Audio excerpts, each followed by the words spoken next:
Very good afternoon to everyone that's joined us. बहुत बहुत welcome हम करना चाहेंगे जितने भी प्लम्बर भाई हैं हम लोगों के जो जुड़े हैं देश भर से।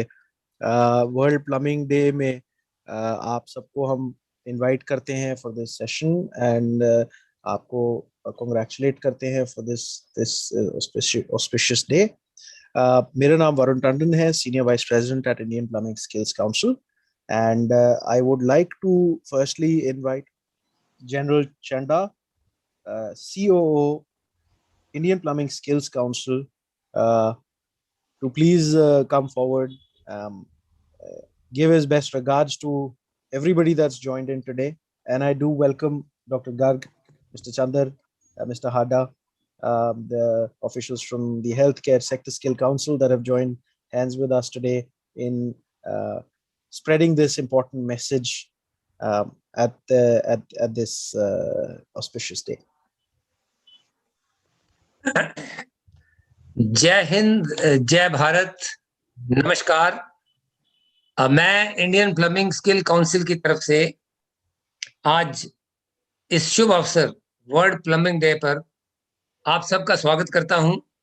जो भी प्लम्बर भाई पूरे देश से हमारे साथ जुड़े हैं उनका, और जो हमारे साथ एम्स से डॉक्टर साहबान जुड़े हैं उनका तहे दिल से इस स्पेशल सेशन के ऊपर स्वागत करता हूं और धन्यवाद करता हूं इस सेशन को ज्वाइन करने के लिए।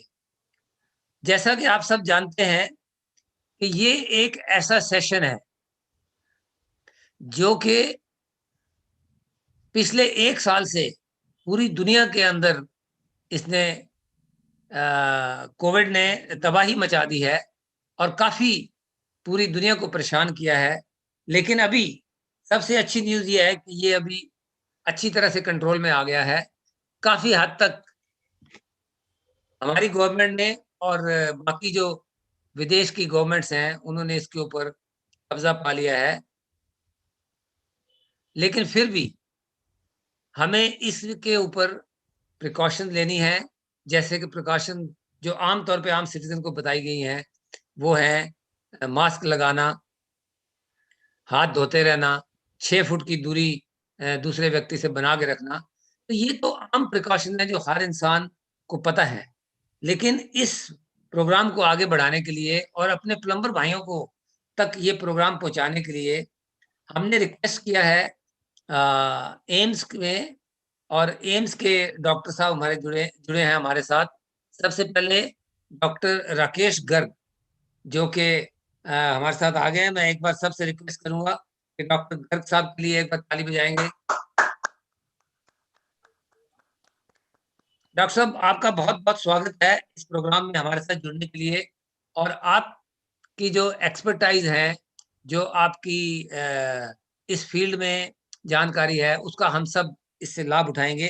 थोड़ा मैं डॉक्टर साहब के बारे में आपको बताना चाहूँगा। डॉक्टर साहब fellowship in clinic research methodology and evidence based medicine के हैं और फेलोशिप है इनकी पैलिएटिव मेडिसिन में, और ये एडिशनल प्रोफेसर हैं डिपार्टमेंट ऑफ ऑन्को एनेस्थेसियोलॉजी और इन पैलिएटिव मेडिसिन के माहिर हैं। और ये ऑल इंडिया मेडिकल इंस्टीट्यूट उसके अंदर आजकल अपनी सेवाएं दे रहे हैं। बहुत बहुत धन्यवाद डॉक्टर साहब आपका। और हमें बहुत खुशी हुई है आपको इस प्रोग्राम में शामिल होने से, और मुझे उम्मीद है कि सभी हमारे प्लम्बर भाई इनका फायदा उठाएंगे। और मैं एक बार सबको रिक्वेस्ट करूंगा कि डॉक्टर साहब के लिए जरा ताली बजाएंगे और इनका स्वागत करेंगे। Thank you, Major General Chadda Sahab, for the kind words.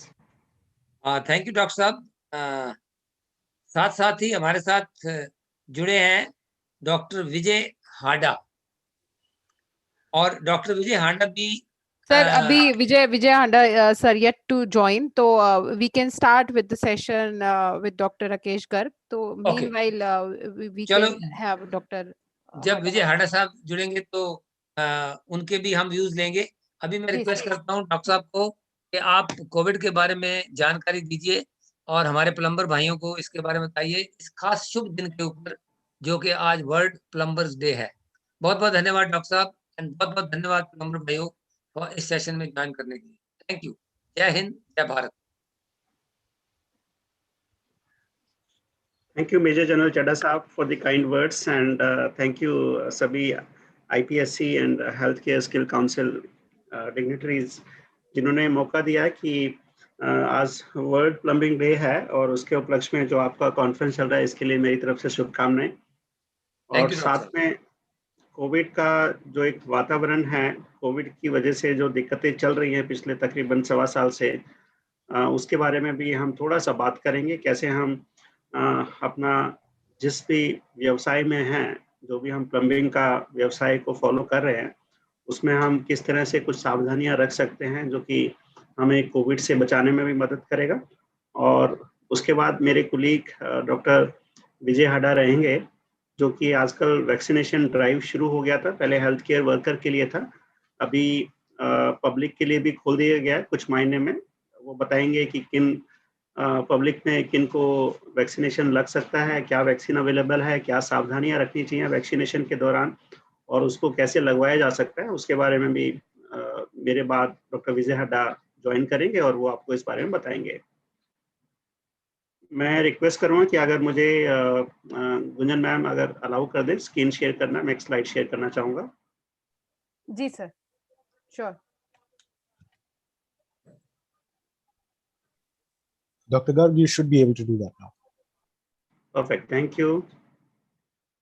So जब हम कोविड की बात करते हैं, कोविड के दौरान जो अभी हमारा 1.25 साल का ये पेंडेमिक कोविड हो गया अभी, और इसके दौरान जो जो दिक्कतें आई हैं उसमें हम क्या करना चाहिए और क्या नहीं करना चाहिए, काफ़ी हद तक जब शुरुआत हुआ था तो नहीं पता था हमें उस बारे में। लेकिन जैसे जैसे एविडेंस आते रहे, जैसे जैसे हमें कुछ कुछ पता चलता रहा कि क्या करना चाहिए क्या नहीं करना चाहिए, तो उसके हिसाब से हमें कुछ पता चला कि कोविड अभी जो चल रहा है उस दौरान हमें क्या करना चाहिए और क्या नहीं करना चाहिए। उसके बारे में मैं अगले 10-15 मिनट आपसे बातचीत करूँगा यहाँ पर। अगर आपको उसमें कुछ भी क्वेरीज लगती है, कुछ भी कमेंट्स लगते हैं, तो मेरा अनुरोध रहेगा कि आप अपने चैट बॉक्स में टाइप भी कर सकते हैं या अपने क्वेश्चंस दे सकते हैं। तो हमें खुशी होगी कि उस आपके जो भी डाउट्स रहेंगे, जो भी आप पूछना चाहेंगे, तो उसके बारे में भी हम आपसे चर्चा करेंगे। जहाँ तक कोविड की बात करें, कोविड ये तो हमें पता ही है कि जब कोविड किसी मरीज को हो जाता है, उस टाइम जब कोविड होता है तो कोविड एक व्यक्ति से दूसरे व्यक्ति को होने की संभावनाएं बढ़ जाती है। तो ये जो कोविड का जो वायरस है, ये कोविड का वायरस हमारे मुंह से, नाक से और आंख के थ्रू शरीर के अंदर जाता है और उसकी वजह से दिक्कतें हो सकती है। तो हमें जब भी व्यक्ति जो कोविड से ग्रसित है, उससे हमें कुछ प्रिकॉशंस रखने चाहिए ताकि हमें कोविड होने के चांसेस कम रहे। Dr. Garg, may I request you to share your screen again? It's not visible. Okay, I'll do it again. Thank you.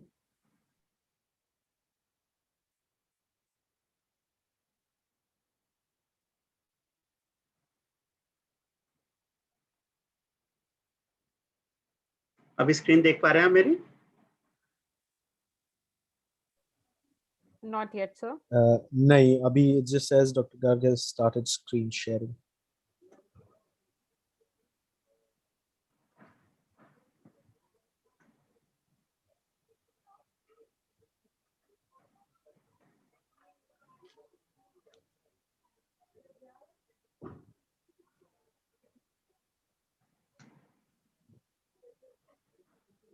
I think इस पे लिखा हुआ आ रहा है your screen sharing is paused. एक बार चेक कर सकते हैं कि वहां से कोई दिक्कत तो नहीं आ रहा है?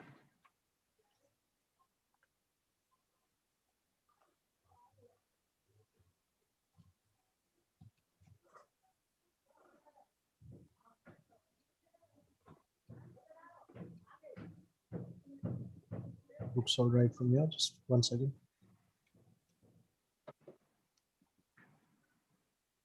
You should be able to do that now. If you could just try doing that again. Udit, can you please have a look?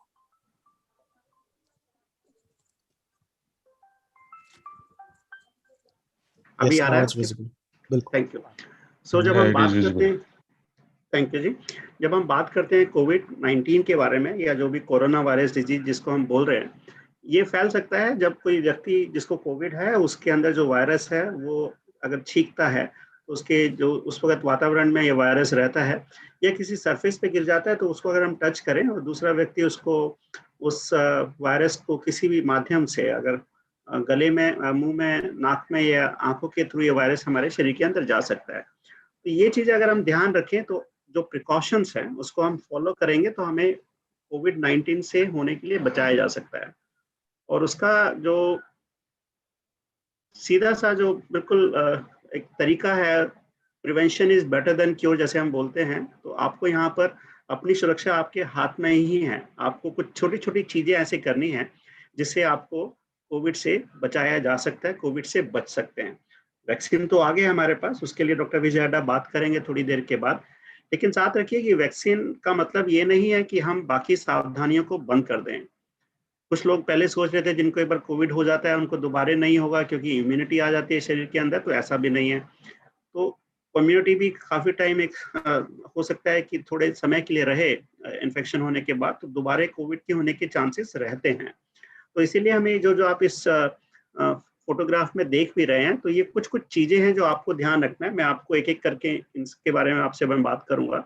अगर आप ये सभी चीजों का ध्यान रखेंगे तो कोविड होने के चांसेस बहुत कम हो जाएंगे।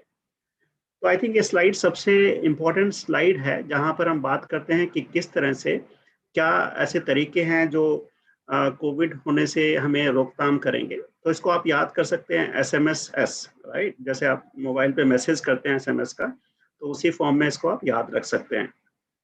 इसमें 4 चीजों के बारे में मैं बात करूंगा जो मुख्यतः कोविड से बचाने के लिए हमारे लिए बहुत बहुत इंपॉर्टेंट रहेगी।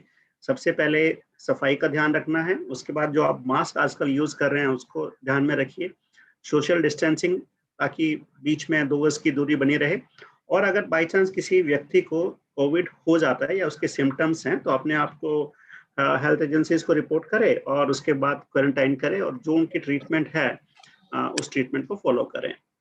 नाउ सैनिटाइजेशन, जो हम हैंड हाइजीन की बात कर रहे हैं, ये बहुत इंपॉर्टेंट एस्पेक्ट है। जैसे मैंने आपको पहले बताया कि कोविड किस तरह से फैलता है। अगर कोई भी सरफेस है या किसी ऐसी चीज को आपने टच किया जहां पर कोविड वायरस हो सकता है, सरफेस के ऊपर ये कुछ घंटे से लेकर 1-2 दिन तक वायरस जिंदा रह सकता है एटमॉस्फेयर के अंदर। तो अगर आपने उस सरफेस को टच किया और अपने मुंह में, नाक में और आंख में लगाया उस हाथ को, तो आपको कोविड होने के चांसेस रहेंगे। और इस कोविड वायरस की एक खूबी ये है कि अगर आप अपने हाथ को अच्छे से साबुन पानी से धो लें 30-40 सेकंड के लिए, तो ये वायरस स्वतः मर जाता है। तो ये उसका एक आप कह सकते हैं कि हमारे पास एक तोड़ है कि अगर वायरस हमारे हाथ पर लग भी गया तो हम उसको हैंड हाइजीन, सैनिटाइजेशन जिसको बोलते हैं, या हैंड वॉश सिंपल टर्म्स में हम बात करें, किसी भी साबुन पानी से अच्छे से धो लें तो बेहतर रहेगा। कभी कभी हम घर से बाहर जाते हैं तो हो सकता है साबुन पानी की उपलब्धता वहां पर नहीं हो, तो आप जैसे आजकल देखते हैं अल्कोहल बेस्ड सैनिटाइजर्स इसको बोलते हैं, वो अवेलेबल रहता है। तो उससे भी अगर आप सैनिटाइजर को अच्छे से 5 ml हाथ में लें और उसको अपने हाथ के सभी सर्फेसिस को ठीक प्रकार से करें जैसे आप इस फोटोग्राफ में देख रहे हैं, तो उससे भी ये वायरस अपने आप मर जाता है। तो इसलिए अगर वायरस आपने अच्छे से हाथ धो लिया है साबुन पानी से या सैनिटाइजर से, तो चांसेस आपके बहुत कम हो जाएंगे कि वो वायरस जो आपके शरीर के अंदर जाए। दूसरा हम बात करते हैं मास्क का। जैसे मैंने बताया कि ये वायरस जो है हमारे मुंह से और नाक से जा सकता है, तो अगर हम मुंह और नाक को किसी चीज से ढक लें तो चांसेस वायरस के कम होने के हो जाएंगे। अगर आप मास्क देखिए तो मार्केट में आजकल बहुत तरह के मास्क आ रहे हैं। अगर आप जैसे मुझे देखिए, मैंने पहना हुआ है ये व्हाइट कलर का मास्क जिसको N95 बोलते हैं, और अगर आप दूसरे चित्र में देखें कि कुछ कपड़े वाले मास्क भी हैं, तो ये बहुत तरह के मास्क उपलब्ध हैं आजकल मार्केट में। बट अगर आप एक कपड़े वाला मास्क भी अच्छे से पहने तो बहुत इंपॉर्टेंट रहेगा। आप यहाँ देख रहे हैं कि आप 3 फोटोग्राफ देख रहे हैं यहाँ पर, तो आप अगर फर्स्ट फोटोग्राफ को देखिए तो उसने अच्छे से अपना मुंह को और नाक को कवर किया हुआ है। तो ये आप बेहतर तरीका है मास्क को पहनने का। अगर आप इसको इस तरह से नहीं पहनेंगे तो आपको फायदा नहीं होने वाला। दूसरा चित्र में देखें कि वो जो मास्क है वो तकरीबन मुंह और नाक को तो ढक ही नहीं रहा है, तो वहां पर आपको फायदा नहीं है मास्क पहनने का, इन्फेक्शन आपके उससे जा सकता है।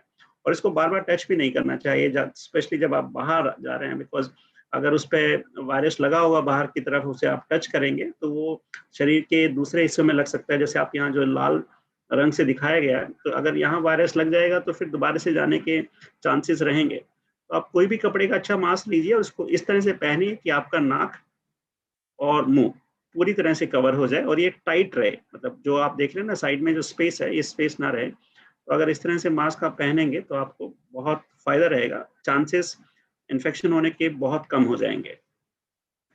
तीसरा जो चीज़ है सोशल डिस्टेंसिंग। मुझे पता है कि आप सब प्लम्बर एसोसिएशन के पार्ट हैं और अपना व्यवसाय भी करते रहते हैं, बट जहाँ तक कोशिश रहे, अगर आप 1-2 गज की दूरी बना के रखें तो उसमें इन्फेक्शन अगर किसी व्यक्ति को है तो आपको होने के चांसेस कम हो जाएंगे, बिकॉज वायरस इतना दूर तक नहीं जा सकता है। तो 2 गज की दूरी बना के रखें अपने व्यवसाय के दौरान, और जहाँ भी आप बाहर भी जा रहे हैं, अपने घर की तरफ वापस जा रहे हैं, या जैसे अभी आपका कॉन्फ्रेंस चल रहा है यहाँ पर, तो यहाँ पर भी अगर आप सब फिजिकली बैठे हुए हैं कहीं पर, तो अगर एक सोशल डिस्टेंसिंग रखेंगे तो बाई चांस किसी को इन्फेक्शन है, बिकॉज हमने ये भी देखा कि जो कोविड का इन्फेक्शन है, ऐसा नहीं है कि सभी को पूरे सिम्टम्स आते ही हैं।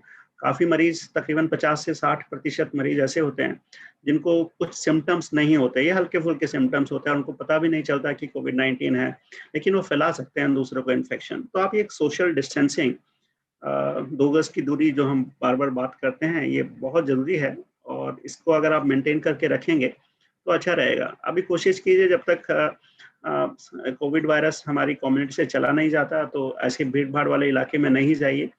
ऐसा कुछ कार्यक्रम भी ना कीजिए जिसमें बहुत एकदम भीड़ भाड़ इकट्ठी हो जाए, तो उससे इन्फेक्शन का रिस्क रह सकता है। तो जहाँ तक अवॉइड है कि आप कुछ इस तरह का काम तो हम बंद नहीं कर सकते, काम तो चलता ही रहेगा, बट ये अगर सावधानियां रखेंगे तो थोड़ा बेहतर रहेगा। एक जो चौथी चीज हम इसमें SMS की हमने बात की, सेल्फ रिपोर्टिंग क्वारंटाइन। मतलब कि आपको कोई व्यक्ति ऐसा मिलेगा जो सिम्टम्स बता रहा होगा कि उसको खांसी है, बुखार है, सांस लेने में तकलीफ हो रहा है, थकावट है, तो चांसेस हैं कि उसको कोविड हो सकता है। बाकी चीज कुछ की वजह से भी हो सकती है ये चीजें, लेकिन कोविड एक, क्योंकि आजकल कोविड फैल रहा है, पेंडेमिक चल रहा है कोविड का, तो ये एक कारण भी हो सकता है कि वो कोविड ग्रसित हो। तो ऐसे व्यक्ति को खुद ही स्वतः सोचना चाहिए कि कोविड है, वो अपने आप दूसरे लोगों से ना मिले, अपने आप की टेस्टिंग कराए और क्वारंटाइन कराए, मतलब अलग से रहे तकरीबन 2 हफ्ते के लिए, सो दैट अगर उसको कोविड है तो वो ठीक ठाक रहेगा, और वो टेस्ट तो करा ही सकता है, और जब तक सिम्टम्स ठीक नहीं हो जाते तो अपने आप को क्वारंटाइन करें। तो ये जो 4 चीजें मैंने आपको बताई, ये आपको भी ध्यान रखना है, और आसपास आपके जो व्यक्ति आपके साथ काम कर रहे हैं, आप वहां पर भी इसको इंश्योर कीजिए कि लोग इसको फॉलो करें। अगर फॉलो करेंगे तो उसमें आपकी सेफ्टी रहेगी और आपको इन्फेक्शन होने के चांसेस कम हो जाएंगे। नाउ जैसे हम देखते हैं कि जैसे मैंने आपको शुरू में बताया है कि अगर कोविड ग्रसित व्यक्ति है तो उसका जो वायरस है वो किसी काफ़ी सर्फेसिस पर लग सकता है। आप कहीं भी जा रहे हैं, डोर का हैंडल हुआ या कोई भी आप ऐसी चीज़ें जो सब लोग टच कर रहे हैं, वहाँ पर भी कोविड का वायरस गिर सकता है और कुछ समय के लिए जिंदा रहता है। तो अगर आप उसे टच करेंगे तो दिक्कत रहेगा।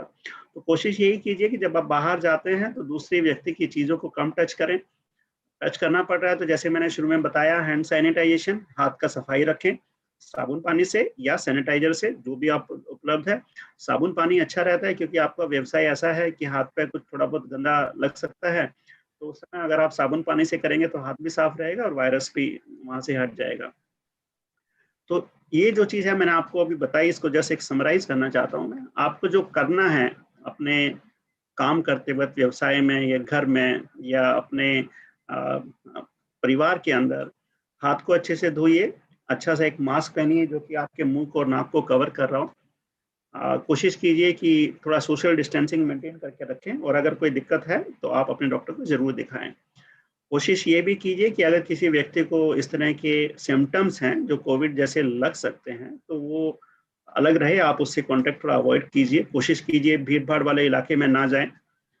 ये भी ध्यान रखना है कि अभी तक कोविड की ऐसी कोई डेफिनेट ठीक करने वाली दवाई नहीं है।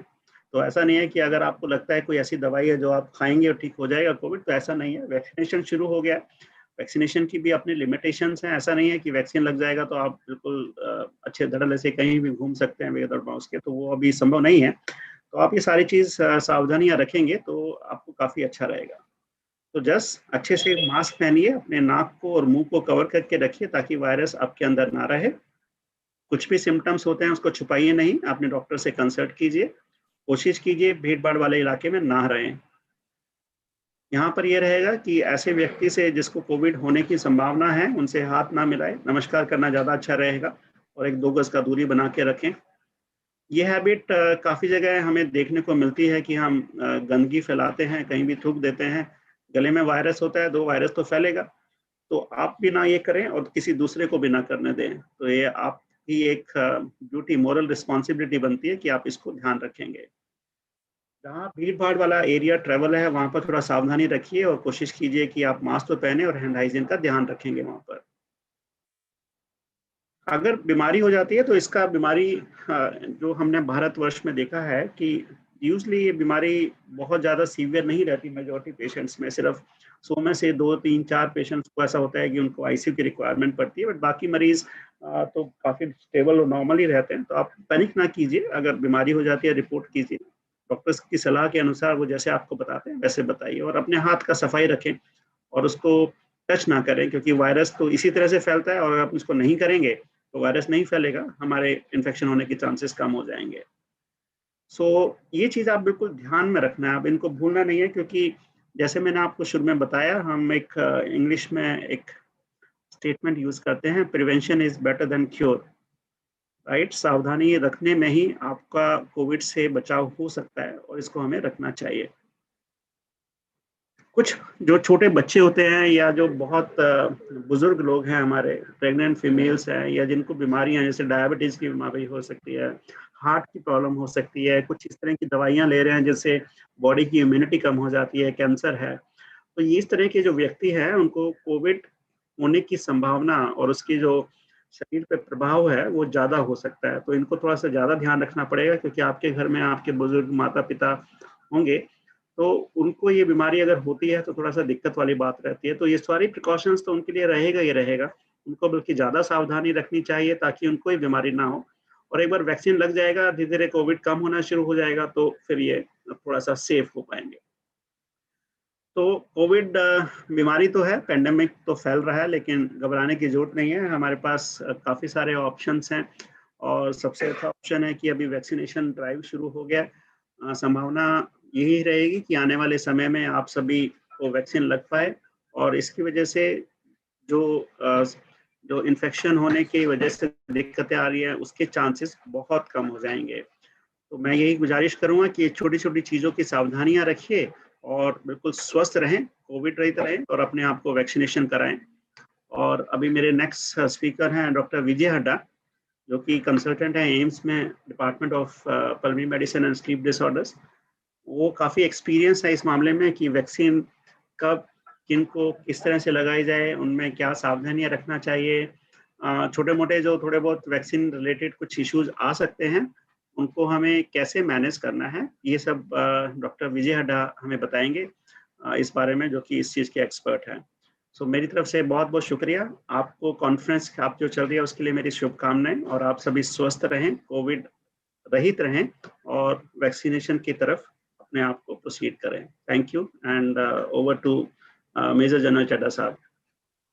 थैंक यू डॉक्टर साहब, बहुत ही आपने अच्छी इंफॉर्मेशन दी, डिटेल में बताया। मुझे उम्मीद है कि हम सब जो प्लम्बर भाई साथ जुड़े हुए हैं इसका पूरा लाभ उठाएंगे और आपको हमारी तरफ से उन प्लम्बर्स डे के ऊपर शुभकामनाएं और बहुत बहुत धन्यवाद हमारे साथ जुड़ने के लिए। थैंक यू जी।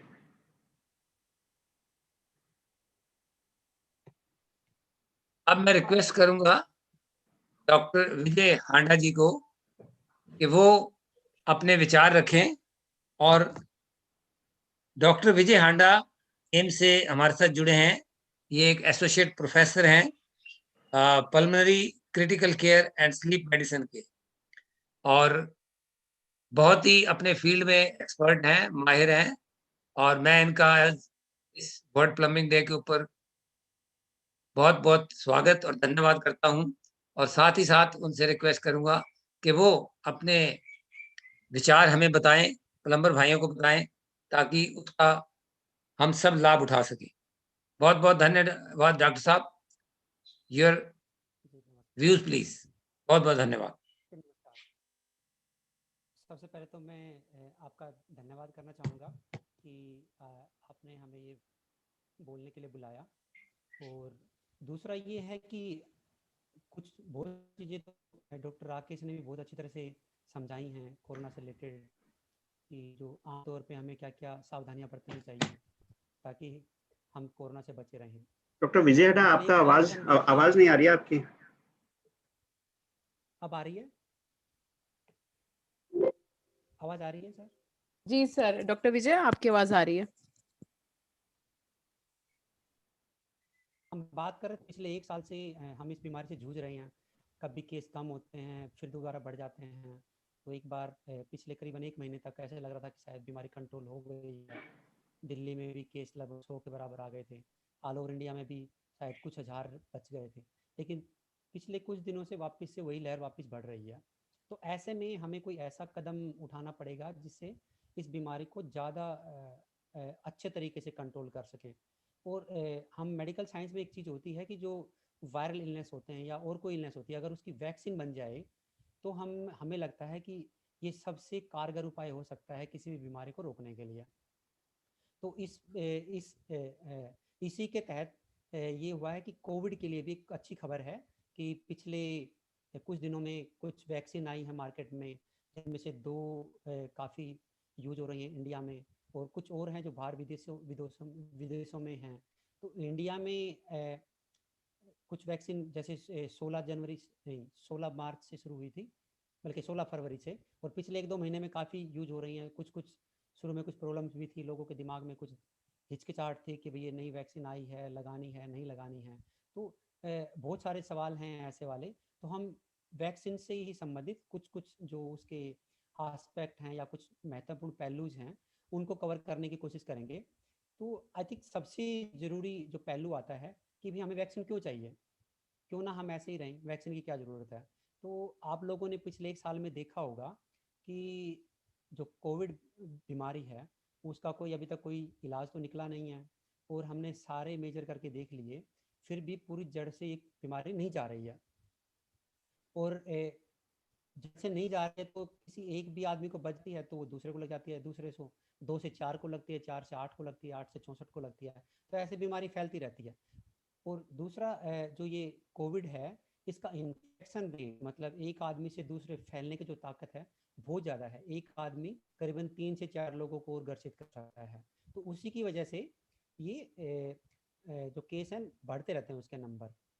तो ये अगर हम किसी तरह से जो सारी पॉपुलेशन को वैक्सीन लगा के उसमें इम्यूनिटी क्रिएट कर दें, कि उनको ऐसे बना दें कि वायरस के कांटेक्ट में आएंगे लेकिन वो डिजीज़ होएगा ही नहीं। अगर डिजीज़ होगा नहीं तो दूसरों को नहीं लगेगा। तो ये सारा काम वैक्सीन करती है। इसलिए वैक्सीन एक ज़रूरी कदम है कोविड को रोकने के लिए।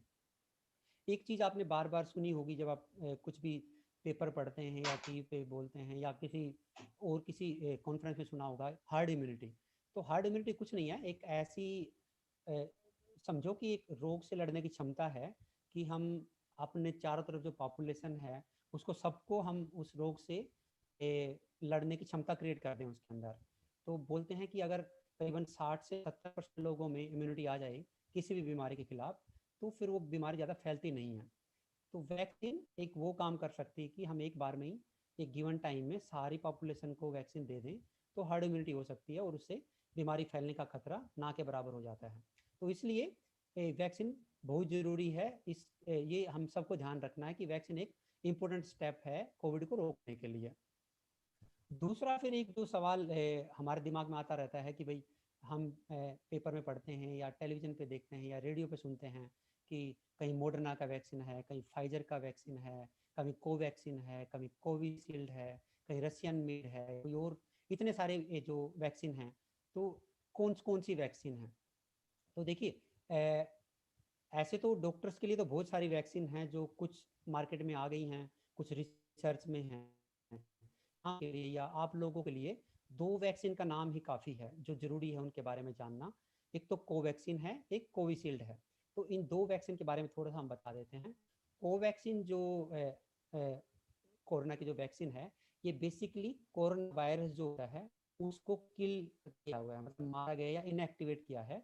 तो पूरा का पूरा वायरस है एक तरह से, और उसको प्रोसेस करके इनएक्टिवेट कर दिया है। इनएक्टिवेट का मतलब ये है कि वो शरीर में जाएगा लेकिन बीमारी नहीं कर सकता, इम्यूनिटी क्रिएट करेगा लेकिन बीमारी क्रिएट नहीं कर सकता। तो ऐसी वाली वैक्सीन और बहुत सारी बीमारियों के लिए भी हैं। जैसे अगर आप बच्चों को पोलियो के ड्रॉप पिलाने जाते हैं, या कुछ एक और दो एंकेफेलाइटिस बीमारी होती है, ऐसे बहुत सारी और बीमारियां भी हैं जिसमें हम ऐसी वाली वैक्सीन यूज करते हैं। दूसरी वैक्सीन जो है वो है कोविशील्ड। कोविशील्ड भी एक इसी तरह की है। आप लोगों के लिए सिर्फ इतना है कि ये भी शरीर में जाती है और शरीर के जो रोग से लड़ने की क्षमता है उसको एक्टिवेट करती है, और वो जो जैसे शरीर में गया, इम्यूनिटी एक्टिवेट हुई तो याद रखती है कि दोबारा जैसे वायरस घुसेगा शरीर में तो उसको तुरंत कंट्रोल कर लेंगे, बीमारी नहीं होने देंगे या सीरियस बीमारी नहीं होने देंगे। तो इस तरह से हम लोगों के लिए दो ऑप्शन हैं, कोवैक्सीन और कोविशील्ड। दूसरा जो एक इम्पोर्टेंट जो सवाल आता है दिमाग में कि भाई कौन है जिनको वैक्सीन मिलनी चाहिए, तो इसमें हम ये बोलते हैं कि भाई आइडियली मतलब सबसे अच्छा तो ये है कि सबको वैक्सीन मिले। लेकिन आपको पता है कि हमारे देश की जो पॉपुलेशन है वो करीबन 136 करोड़ है। 136 करोड़ लोगों को वैक्सीनेट करना बिल्कुल भी आसान नहीं है। तो इसलिए क्या किया गवर्नमेंट ऑफ इंडिया ने या भारत सरकार ने, ऐसा किया कि हम इसको फेज मैनर में करते हैं कि पहले कुछ लोगों को पहचाना कि जो सबसे ज़्यादा बीमार होने का जिनको खतरा है, या जिनमें मौत होने का सबसे ज़्यादा खतरा है, या सीरियस बीमारी ज़्यादा होने का खतरा है। तो उसमें जो हेल्थ केयर वर्कर हैं, मतलब जो हॉस्पिटल में काम कर रहे हैं, जैसे डॉक्टर्स हैं, नर्सिस हैं, या लैब टेक्नीशियन हैं, या फिर फ्रंट लाइन वर्कर जैसे पुलिस वाले हैं या सैनिटरी वर्कर हैं, या जो लोग 60 साल से ऊपर वाले हैं, ये लोग डिजीज के कॉन्टैक्ट में ज़्यादा आते हैं। और दूसरा ये है कि जब इनको बीमारी होती है तो इनमें खराब बीमारी होने का या सीरियस बीमारी होने का खतरा ज़्यादा होता है। तो सबसे पहले इस वाले ग्रुप को वैक्सीनेट किया। जब ये थोड़ा सा हो गए कि हमारे पास और वैक्सीन भी है, मैन पावर भी है जो बाकी लोगों को इंजेक्शन लगा सकते हैं, तो फिर हमने सोचा कि हम और लोगों को भी वैक्सीन लगा सकते हैं। तो उस और लोग में जो अभी फेज 2 जिसको बोलते हैं हम, उसमें हमने आइडेंटिफाई किया है कि जो लोग 45 साल से ऊपर हैं और साथ में कुछ बीमारियां भी हैं, तो वो लोग आराम से वैक्सीन ले सकते हैं। तो इसमें जो बीमारियां हैं वो 20 बीमारी की लिस्ट अभी जारी की है। अगर किसी को जो 60 साल से कम है लेकिन 45 से ज़्यादा है और साथ में इनमें से कोई बीमारी है, तो वो भी वैक्सीन ले सकते हैं। मैं इनका नाम तो नहीं पढ़ूंगा, पर आप देख सकते हैं यहाँ पे कि दिल की बीमारियाँ हैं, जैसे किसी का हार्ट फेल हो गया और एक बार उसको पिछले 1 साल में दाखिल होना पड़ा हो, तो उन लोगों को वैक्सीन मिल सकती है। ऐसे ही किसी को लंग जो हार्ट का ट्रांसप्लांट हुआ हो, मतलब दूसरा दिल लगाया गया हो, ऐसे ही किसी का दिल ठीक से काम नहीं कर रहा हो, ऐसे ही किसी के जो वाल्व काम नहीं कर रहे हों, या कुछ और ऐसी तरह की मिलती जुलती बीमारियां हैं दिल से संबंधित, और ऐसे ही किसी को लकवा हुआ हो पहले, या फिर उनको साथ में डायबिटीज की दवाइयां भी चल रही हैं, ऐसे ही कुछ क्या बोलते हैं इसको, लंग से संबंधित बीमारियां भी हैं जो थोड़ी टेक्निकल हैं। पर अगर किसी को ये बीमारी है तो उनको पता होता है कि मेरे को पल्मोनरी आर्टरी हाइपरटेंशन है, तो अगर ये बीमारी है तो अपने डॉक्टर को वो कंसल्ट करके पूछ सकते हैं कि क्या डॉक्टर साहब मैं इस वे क्वालिफाई कर रहा हूँ वैक्सीन के लिए या नहीं। ऐसे ही किसी पर है डायबिटीज जिसको हम बोलते हैं कम से कम 10 साल के लिए, या फिर उसके साथ कुछ कॉम्प्लिकेशंस हैं और साथ में ब्लड प्रेशर भी है, तो ये लोग भी वैक्सीन के लिए क्वालिफाई करते हैं और वैक्सीन ले सकते हैं। ऐसे ही कुछ किडनी की बीमारियां हैं, या किसी को बोन मैरो ट्रांसप्लांट हुआ है। ऐसे ही कुछ लोगों को जैसे कुछ बीमारियां होती हैं जिसमें हम लंबे दिनों तक दवाइयां देते हैं जो इम्यूनिटी को कम करती हैं, उनको हम कोर्टिकोस्टेरॉइड्स बोलते हैं, जैसे वाइसोलोन, डेक्सामेथासोन, बहुत कॉमनली लोग जानते होंगे ये नाम। और कुछ और दवाइयां भी होती हैं। तो अगर किसी को लंबी बीमारी है और दवाई चल रही है तो उनको भी अपने डॉक्टर से कंसल्ट करके पूछना चाहिए क्या इनमें से कोई स्टीरॉयड या इम्यूनोसप्रेसिव मेडिसिन तो नहीं है जिसकी वजह से मेरे को वैक्सीन की जरूरत हो और मेरे को वैक्सीन मिल सकती है। ऐसे लीवर की बीमारियां हैं और कुछ सांस की बीमारियां भी हैं।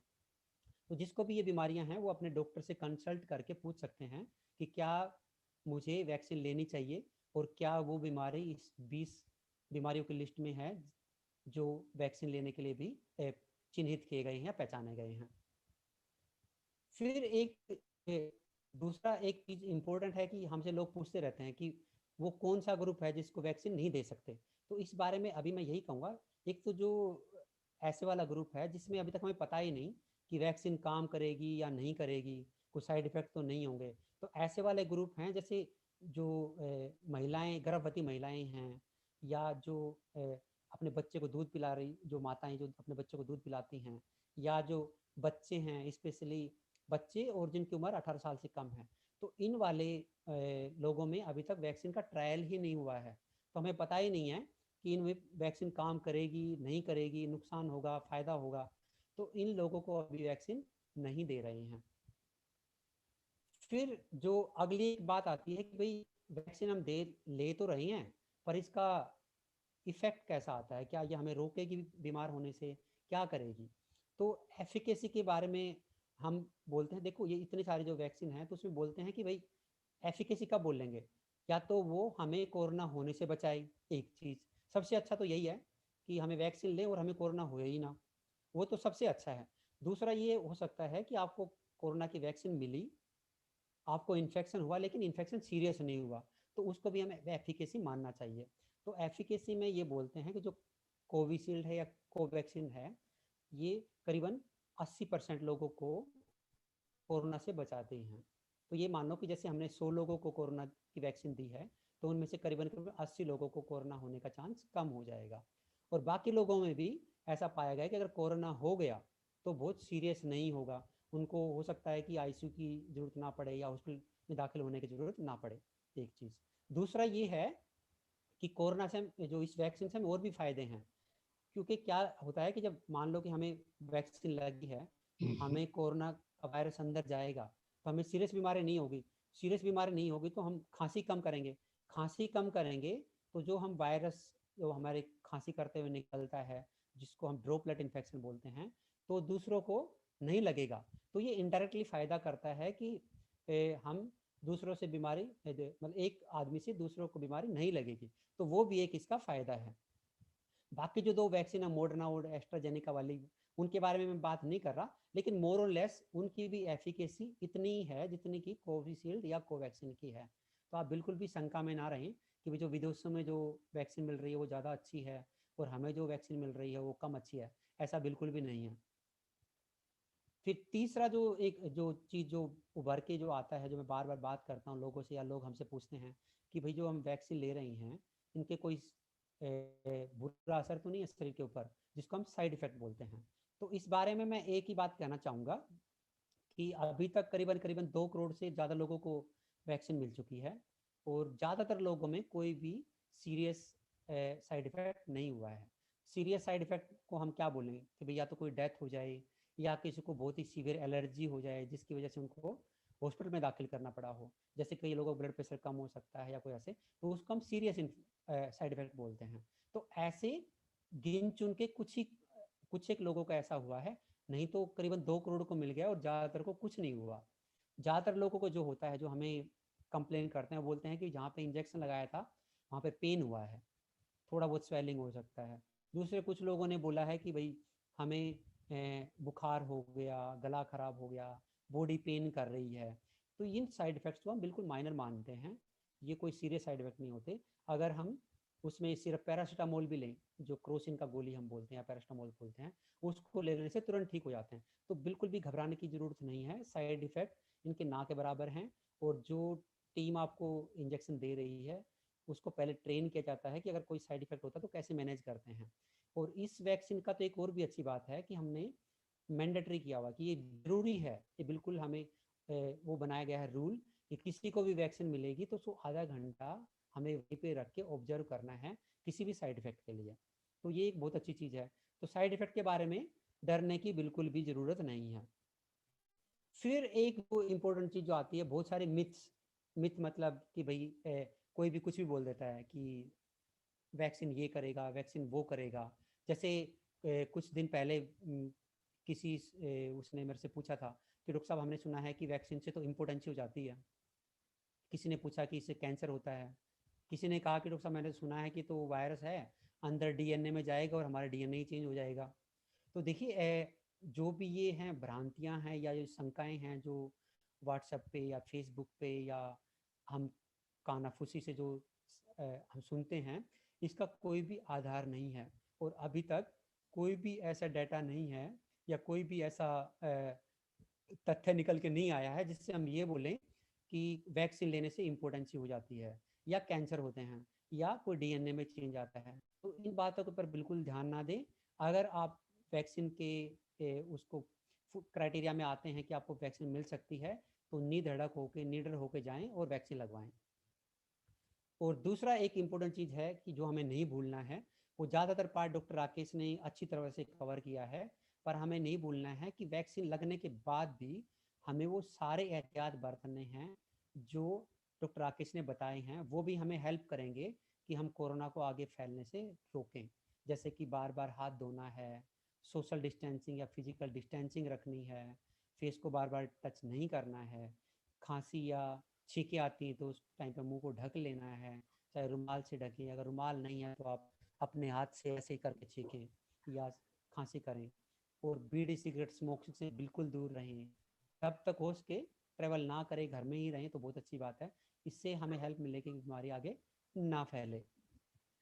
और तो फिर हम इस बाकी का जो मैंने सार इसमें डाला है, हम इससे पूरे जो हमने डिस्कस किया है इसका ये निष्कर्ष निकलता है कि वैक्सीन एक बहुत ही महत्वपूर्ण कदम है अगर हमें इस पेंडेमिक को रोकना है आगे बढ़ने के लिए।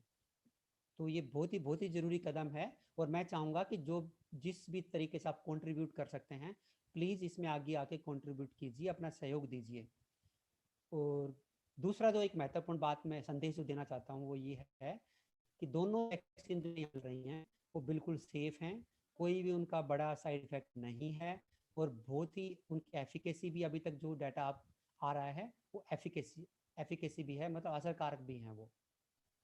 इसलिए मैं बोलना चाहूँगा कि जिनको भी वैक्सीन लगना चाहिए या जो उसको सारे जिसको फुलफिल कर रहे हैं क्राइटेरिया, उनको वैक्सीन लेना चाहिए। और साथ में मैं ये भी प्रार्थना करूँगा सबसे कि जो कोविड के लिए जो रोकने के जो तरीके हमने अभी तक जो डिस्कस कर रहे हैं उनको प्लीज़ वैक्सीन के बाद भी फॉलो करें। धन्यवाद सबका। और अगर कोई भी सवाल है या कोई शंका है इससे संबंधित तो मुझे बहुत खुशी होगी उसका जवाब देके।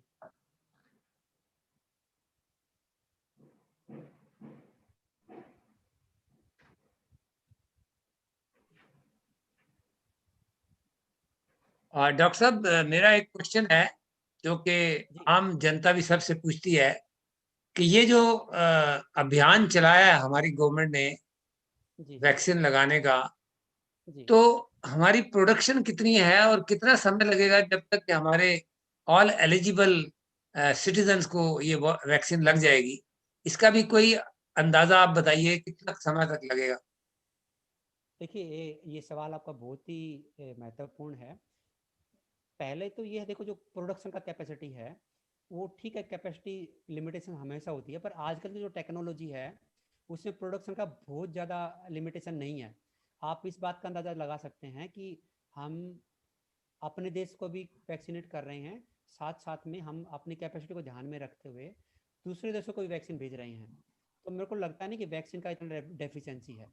जो सबसे महत्वपूर्ण जो मेरे को लगता है एक लिमिटेशन जो होता है वो मैन पावर का होता है कि इतनी सारी पॉपुलेशन को कवर करने के लिए एक बहुत बड़ी मैन पावर भी चाहिए होती है कि आपको साइट बनाना है, फिर उसको इंजेक्शन देने वाले भी चाहिए, जगह भी चाहिए जहाँ पे हम इंजेक्शन देने के बाद लोगों को बिठा के देखना है कि भी कोई साइड इफेक्ट तो नहीं हो रहा है। तो इस तरह से बहुत सारी चीज़ें आती हैं, सिर्फ प्रोडक्शन अकेला एक लिमिटिंग फैक्टर नहीं है। तीसरा जो इम्पोर्टेंट सवाल जो आपने पूछा कि हम कब तक इस पूरे देश को वैक्सीनेट कर पाएंगे, तो ये मैं कहूँगा कि एक मुश्किल काम है। 2 दिन पहले मैं डाटा देख रहा था तो करीबन 20 लाख लोगों को एक दिन में वैक्सीनेशन मिली है, एक दिन में 20 लाख डोज मिली हैं।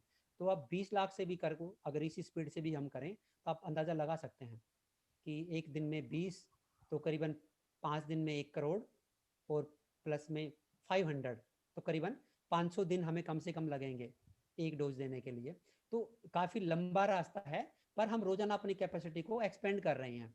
पहले हम करीबन 10-15 हज़ार लोगों को दे पा रहे थे, फिर अब 20 लाख तक पहुंच गए हैं। तो हो सकता है कि हमारा कैपेसिटी इतना हो जाए कि हम 50 लाख को एक दिन में दे पाएँ। तो सारी चीज़ें इवोल्व होंगी धीरे धीरे। दूसरा एक जो आप बोल रहे थे कि आम आदमी को कब तक मिलेगी, तो ये फेजेज में हमने इसलिए शुरू किया है कि पहले हम सबसे ज़्यादा उनको दें जो सबका ध्यान रख पाएँ। तो उसमें थे डॉक्टर्स और जो हॉस्पिटल स्टाफ था, ताकि हमें उनको बचा के रखना है ताकि कोई बीमार हो तो उनको केयर अनइंटरप्टेड मिलता रहे, नहीं तो डॉक्टर ही अगर बीमार हो गए तो जान कौन रखेगा। तो वो शायद इसलिए वो था। दूसरा, हमने उसमें 60 साल या ऊपर वाले लोगों को रखा था। वो इसलिए रखा था कि उनमें अगर बीमारी होती है तो उनमें मौत होने के या सीरियस बीमारी होने के ज़्यादा चांस थे, तो इसलिए उनको सबसे पहले रखा। फिर हमने नेक्स्ट ग्रुप को रखा है जो वल्नरेबल है या जिनको कुछ होने का ज़्यादा दिक्कत है। तो ऐसे ऐसे करके एक्सपेंड होता रहेगा। तो आप देखिए कुछ कुछ दिनों में ये जो दायरा है उनका बढ़ता जाएगा। तो मेरे को लगता है कि कुछ दिन का इंतजार कीजिए, धीरे धीरे करके बाकी ग्रुप भी कवर हो जाएंगे। Doctor Vijay, good afternoon. मैं Ramesh Chandra from NV enterprises private limited. मेरा सवाल छोटा सा ये है कि अगर किसी को कहीं बाहर जाना है and it is mandatory to have the vaccinate of that gentleman or lady, whosoever is. So is there any provision for this also, that in a special case they can be vaccinated here and they can go wherever they want? आपका सवाल बहुत जायज है और practical भी है, पर मेरे को लगता है कि अभी तक गवर्नमेंट ऑफ इंडिया ने ऐसा कोई प्रावधान नहीं दिया है कि आप ऐसे करके ले सकते हैं। अभी तक नहीं है। अभी तक तो सिर्फ ये ग्रुप आइडेंटिफाई किए हैं कि अगर आपको ये फुलफिल होता है तो वैक्सीन मिलेगी। तो अभी तक तो मेरे को नहीं लगता कि ऐसे वाला है, पर आने वाले समय में ऐसे होने का बहुत ज़्यादा चांस है, क्योंकि जैसे इंटरनेशनल ट्रैवल जैसे खुलेगा तो हो सकता है कि जैसे आप बाहर जाओगे तो मैंडेटरी हो, जैसे हो सकता है कल यूएस कर दे मैंडेटरी कि नहीं बगैर वैक्सीन का आप बाहर आ ही नहीं सकते हमारे कंट्री में।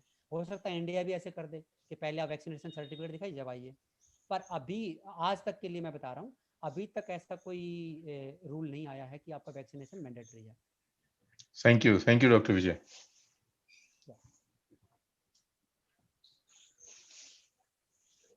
डॉक्टर विजय, मेरा एक सवाल है। This is a question that's come through from social media. I think कुछ फेसबुक के थ्रू प्लम्बर भाई जो जुड़े हुए हैं, some of them are asking कि वो कैसे इसके लिए रजिस्टर कर सकते हैं, उसके अपनी फैमिली को अगर कराना चाहते हैं तो वो कैसे कर सकते हैं। और एक मैं देख पा रहा हूँ वो कह रहे हैं कि स्मार्टफोन नहीं होने पे मैं कहाँ करवा सकता हूँ, क्योंकि आई थिंक ये एक बहुत मेजर पॉपुलेशन है। ऑफ कोर्स बहुतों के पास तो अब स्मार्टफोन आ गए हैं, लेकिन there is still a huge population that may not have a smartphone. तो वो कैसे इसको रजिस्टर करके अपने आप को एनरोल कर पाए इस चीज के लिए? सर जी, मैं पहले एक छोटा सा मजाक करूंगा कि देखिए आजकल क्या हो गया कि फोन जो स्मार्ट ना हो वो ढूंढना बड़ा मुश्किल है। क्योंकि मैं कुछ दिन पहले एक बार फोन लेने ऐसे गया था, तो मैंने कहा भी मेरे को एक ऐसा फ़ोन चाहिए जिसमें कॉल आए और जाए बस। तो बहुत मुश्किल हो गया था मेरे लिए देखना कोई ऐसा फ़ोन जो स्मार्ट ना हो। दूसरी बात कि जो ये है, ये बहुत ही आम समस्या है। बहुत सारे लोग ऐसे आ रहे हैं कि भाई हमारे पास तो फ़ोन ही नहीं है जिस पे हम रजिस्टर कर पाएँ। तो जो लोगों के पास फ़ोन है वो तो उनको प्रॉब्लम नहीं है, वो जो इसका साइट है कोविन साइट पे अपना आपको रजिस्टर कर सकते हैं। जिनके पास फ़ोन नहीं है तो अभी प्रावधान है कि आप जो सेंटर है, साइट है, उसमें करीबन 60% हमने रजिस्टर्ड प्री रजिस्टर्ड के लिए रखा हुआ है कोटा, और करीबन 40% वॉक इन मतलब आप जाइए और वहाँ रजिस्टर कराइए। तो 60 और 40% का ऐसे डिवाइड किया हुआ है। तो अभी प्रावधान है ऐसे वाला कि आप टाइम से पहले अगर गए तो वहाँ जाके भी रजिस्टर करा सकते हैं वैक्सीन के लिए। Thank you doctor.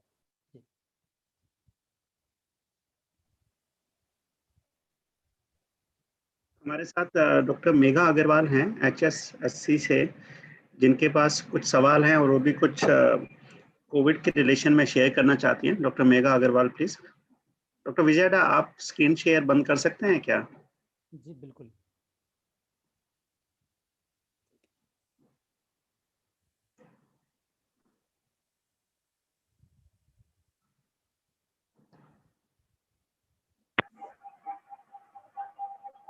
First of all, thank you Dr. Garg and Dr. Vijay. आपने इतने कम समय में हमारे पास आने का और इन सब भाइयों से जुड़ने का वक्त निकाला। आप लोगों के मैं बहुत आभारी हूँ इसके लिए।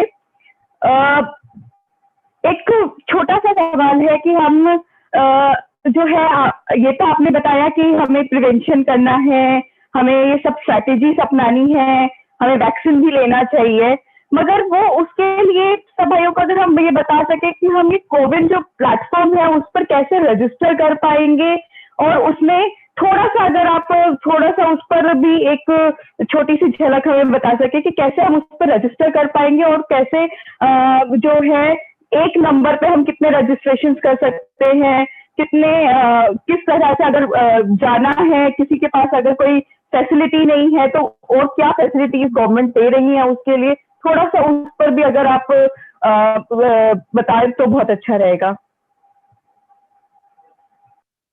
जी देखिए, आई थिंक मैंने इसके बारे में थोड़ी देर पहले ही बात की है। तो एक तो जो कोविन जो ऐप है, जो लोग स्मार्टफोन यूज करते हैं, कोविन ऐप के ऊपर आप रजिस्टर कर सकते हैं। उसमें तो आई थिंक ज़्यादातर लोग उसमें कर रही हैं। दूसरा जो मेजर प्रॉब्लम आई थिंक ये आ रहा है कि बहुत सारे लोग उसको यूज नहीं कर पाते, कोविन ऐप नहीं है या फिर स्मार्टफोन नहीं है या वो टैक्स सेवी नहीं है।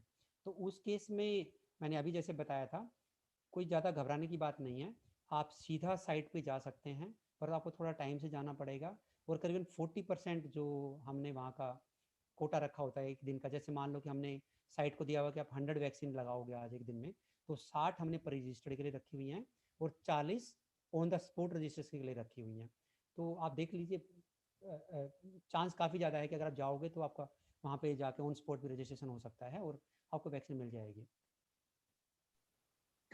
और साथ में आई थिंक जो सेंटर्स हैं, जैसे डॉक्टर हड्डा पहले बता रहे थे कि सेंटर्स धीरे धीरे उनका नंबर बढ़ाया जा रहा है, और जैसे जैसे नंबर बढ़ता जाएगा तो जो हमारा अभी गवर्नमेंट पॉलिसी के हिसाब से अभी रिस्ट्रिक्टेड रखा हुआ है कि 45 से 60 साल के बीच में जिनकी साथ में कुछ कोमोबिडिटी मतलब साथ में कुछ बीमारियां हैं जो उन्होंने लिस्ट में दिखाया था, और 60 साल से ऊपर जितने भी हमारे बुजुर्ग हैं उनको लग सकता है। तो धीरे धीरे जैसे जैसे सेंटर्स बढ़ रहे हैं, अवेलेबिलिटी तो है वैक्सीन की, तो उन सबको सुविधा मिलती रहेगी। कोविन ऐप वाला ऑप्शंस बहुत सिंपल सा है, इसको स्मार्टफोन से, ईमेल से भी कर सकते हैं। और वॉक इन का, जैसे डॉक्टर हड्डा ने बताया, वॉक इन का ऑप्शन तो रहेगा। आने वाले समय में वॉक इन सेंटर्स हो सकता है कि और भी खुल जाएंगे। तो ये जिनके पास स्मार्टफोन नहीं है या जिनको जो टेक्नो सेवी नहीं है, मतलब जिनको ऐप पे अपने आप को रजिस्टर करने की अगर कोई दिक्कत आ रही है, तो वो वहाँ उनके लिए सुविधा रहेगी। सुविधा है अभी, और आने वाले समय में उम्मीद करते हैं कि वो बढ़ जाएगी। बट अभी जितना फीडबैक देखने को मिल रहा है, किसी भी सेंटर्स पे इस तरह से जो सपोर्ट सिस्टम है वो दिक्कत नहीं आ रही है। हमारे पास काफ़ी, अगर हम अपने रेजिडेंशियल एरियाज में देखते हैं तो एवरीबडी इज हैप्पी, सब खुश हैं कि उनको आराम से वहाँ वैक्सीन लग रहा है, आराम से देखभाल की जा रही है और आराम से रजिस्ट्रेशन भी हो रहा है उनका। तो इस तरह की दिक्कत नहीं आई है। तो सब लोग बिल्कुल बिल्कुल रीअश्योर रहें कि इस तरह की दिक्कत नहीं आएगी, और धीरे जैसे बढ़ता जाएगा तो सुविधा भी बढ़ती जाएगी। देखिए, इसका एक कारण और भी है। अभी तक हमने ये पॉलिसी रखी हुई है कि जो भी एक बार आ गया, इवन इफ थोड़ा लेट भी आता है, तो हम रिफ्यूज नहीं करते उसको वैक्सीन के लिए। गवर्नमेंट का भी यही इंस्ट्रक्शन है कि जो भी आ जाए तो उनको, इवन अगर टाइम से थोड़ा ऊपर भी आ जाते हैं तो भी हम उनको मना नहीं करते हैं।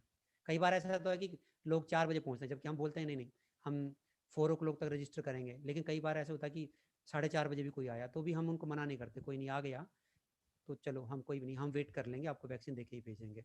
तो वैक्सीन के बारे में लोग थोड़े से, जो हेल्थ केयर प्रोवाइडर हैं, वो भी थोड़े से सॉफ्ट हैं, रूल को भी थोड़ा सा ऊपर नीचे करते रहते हैं, टाइम का भी। तो आई थिंक कोई प्रॉब्लम नहीं है। अगर आप पहुंच गए इस साइट के ऊपर और आप एलिजिबल हैं तो आपको वैक्सीन मिल जाएगा। Thank you sir. सर मेरा मेरा एक एक और सवाल है, मेगा आफ्टर यू। तो एक सवाल है कि अगर ये वैक्सीनेशन के बाद कोई सिम्टम्स आ रहे हैं, कोई भी साइड इफेक्ट उन्हें लग रहा है, तो वो किस तरह से उसकी केयर कर सकते हैं, या किसको उन्हें अप्रोच करना चाहिए, उसके ऊपर अगर आप थोड़ा सा बता सकें। हाँ देखिए डॉक्टर मेघा, ये भी एक अच्छा सवाल है। देखो क्या होता है कि जब वैक्सीन जो लगाने जाते हैं, तो वैक्सीन लगाने के बाद एक पेपर लिखते हैं वो, तो आपको आधा घंटा तक वहाँ ऑब्जर्व करेंगे और उसके बाद में एक पेपर देंगे। उसके ऊपर लिखा होता है चीज़ें कि फीवर है, पेन है, हेडेक है, या कई सारी चीज़ें लिखी होती हैं। कोवैक्सीन में तो ऐसे है, कोविशील्ड में शायद वो ऐसे नहीं लिखते, सिर्फ एक पेपर देते हैं, उसमें एक नंबर लिख के देते हैं कि आपको कोई भी प्रॉब्लम हो तो इस फ़ोन नंबर पे आप कॉल कीजिए और हमें बता दीजिए। और साथ में ये भी बताते हैं कि ज़्यादातर जो प्रॉब्लम जो होती हैं, यूजुअली पेन होता है, या बॉडी एक होता है, या फीवर होता है। ये 3 ही कंप्लेन होती हैं जो कॉमन हैं। कोविशील्ड के साथ थोड़ी सी शायद ज़्यादा है, कोवैक्स के साथ थोड़ी सी कम है। ऐसा मेरा पर्सनल एक्सपीरियंस है, अभी तो मैंने डाटा नहीं देखा है, पर ज़्यादातर लोग जो बोलते हैं उनका सबका फीडबैक यही है। तो ज़्यादातर जो प्रॉब्लम है वो सिर्फ पैरासीटामोल लेने से सोल्व हो जाती हैं। फिर भी हम एक नंबर देते हैं उसके ऊपर कि आपको कोई भी प्रॉब्लम है तो आप इस पर कॉल कीजिए, वो 24 आवर ओपन लाइन होती है, तो कोई ज़्यादा प्रॉब्लम होती नहीं है। तो डॉक्टर हड्डा रीअश्योर करना चाहते हैं कि वैक्सीन से घबराए नहीं, वैक्सीन हमारे फायदे के लिए ही बना है, जिसको जहां पर ऑप्शंस मिलता है और जैसे गवर्नमेंट पॉलिसी के हिसाब से अभी जिनको वैक्सीन लगने की ऑप्शन दी गई है, आप आगे आएं और वैक्सीन लगाएं, और उसमें जो हल्के फुल्के साइड इफेक्ट्स हैं वो मैनेजेबल हैं। अभी तक ऐसा कोई मेजर इश्यूज देखने को नहीं मिला है। और आई थिंक जितने हम लोग यहाँ बैठे हैं सबके छोटे बच्चे तो होंगे ही परिवार में ना, सबको तो लगा होगा, डीपीटी का वैक्सीन लगा होगा। उस वक्त भी तो बच्चे को हल्का फुल्का बुखार होता था, तो हमने ऐसा तो नहीं किया कि हमने अपने बच्चे को डीपीटी का या एमएमआर का या वैक्सीन नहीं लगाया होगा। तो वो तो हमें बहुत कंफर्टेबल लगता है ना, क्योंकि सबको पता है कि वैक्सीन होता है तो थोड़ा उसके पैर में जहाँ लगता था दर्द होगा, सबको पता है कि वो बर्फ लगा लेते थे, सबको पता था कि डॉक्टर साहब भी लिखते थे क्रोसिन सिरप आधा चम्मच दे दीजिएगा तकलीफ हो। तो जब हम बच्चों को लगवा सकते थे तो फिर तो हम थोड़े से बड़े हैं। ऐसे हम जस्ट एक मैं पढ़ रहा था कहीं पर कि पहले तो माँ बाप बच्चों को वैक्सीन लगवाने जाते थे, अभी उल्टा समय आ गया है कि बच्चे माँ बाप को वैक्सीन लगवा रहे हैं। तो बिल्कुल रीअश्योर रहें, और इस वैक्सीन का भारतवर्ष पूरे दुनिया में छाया हुआ है कि सबसे अच्छा वैक्सीन प्रोग्राम इंडिया से चल रहा है, सबसे सेफ है, सबसे ज़्यादा एक्सपीरियंस इंडिया की तरफ से है वैक्सीन बनाने का और उसको जनता का तक पहुंचाने का। वैक्सीन का प्रोग्राम बहुत अच्छा रहा, आपने अभी देखा होगा पल्स पोलियो प्रोग्राम भी चल रहा था और वो काफ़ी अच्छे से चला है, पूरे भारतवर्ष में काफ़ी साल चला। तो वैक्सीन लगवाएं, जरूर लगवाएं और घबराएं नहीं। हल्का फुल्का सिम्टम्स होगा, चलता है वो, तो उसके लिए वो मैनेजेबल है। क्रोसिन से जैसे डॉक्टर साहब बता रहे हैं वो चलेगा। और हेल्पलाइन नंबर तो दिया हुआ ही है, जहाँ भी लगवाएंगे वहाँ हेल्पलाइन नंबर रहता है, डॉक्टर्स उपलब्ध रहेंगे और उसको आपको जो भी इश्यूज रहेगा उनको मैनेज भी करेंगे। डॉक्टर साहब मेरा एक क्वेश्चन है यहाँ पर कि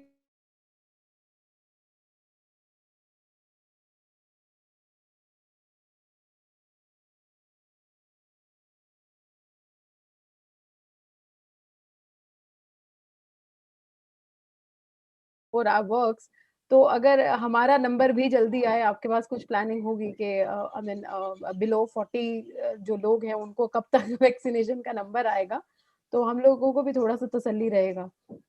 चिंता नहीं कीजिए मैडम, नंबर सभी का बहुत जल्दी आ जाएगा। अभी क्या है कि जब भी कोई एक स्ट्रेटेजी बनती है तो उसको उसमें ज़्यादा मारामारी ना मचे, इसलिए उसको एक प्रॉपर तरीके से लॉन्च किया जाता है।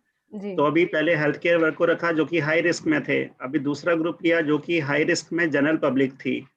उसके बाद जो हाई रिस्क पॉपुलेशन नहीं आएंगे, जो रूटीन वैक्सीनेशन है उनका आ जाएगा। जैसे डॉक्टर हड्डा भी बता रहे थे, ये वैक्सीन को जो जहाँ से बनता है और जहाँ जिस सेंटर पर लगाया जाता है, इसको कुछ कोल्ड चेन मेंटेन करना होता है और इसको एक तरीके से लगाया जाता है, तो उसमें कोताही ना हो, उसमें कहीं लैप्स ना आए। और जब भी वैक्सीन लगता है तो वहाँ पर जिसको लग रहा है उसको कुछ समय के लिए उसको ऑब्जर्व भी किया जाता है। तो ये जल्दबाजी नहीं कर रहे, इसलिए अभी तक जितने वैक्सीनेशन लगे हैं, आज डेटा देख रहा था, काफ़ी लोगों को लग चुका है और सब लोग सेफ हैं। तो वो एक अच्छी स्ट्रेटेजी है कि कहीं नुकसान भी नहीं हो किसी को और आराम से चीज़ चलती रहे, इसलिए उसको एक स्टैगर्ड वे में रिलीज कर रहे हैं। तो गुंजन जी, आपका समय बहुत जल्दी आएगा और आप हमारा सब बाकी जो 45 साल से यंग लोग हैं उनका नंबर भी आएगा अभी जल्दी से। तो आप थोड़ा सा वेट करते हैं। और अभी यह है कि अपने परिवार में जो बुजुर्ग पेरेंट्स हैं या जिनको कुछ बीमारियां हैं, पहले उनको लगवाएं और फिर बाकी लोगों का नंबर आ जाएगा। Thank you sir. Varun, you please lead. Thank you, Dr. Garg, and thank you so much, Dr. Hada. Thank you, Megha ji, for organizing this. It's actually been wonderful.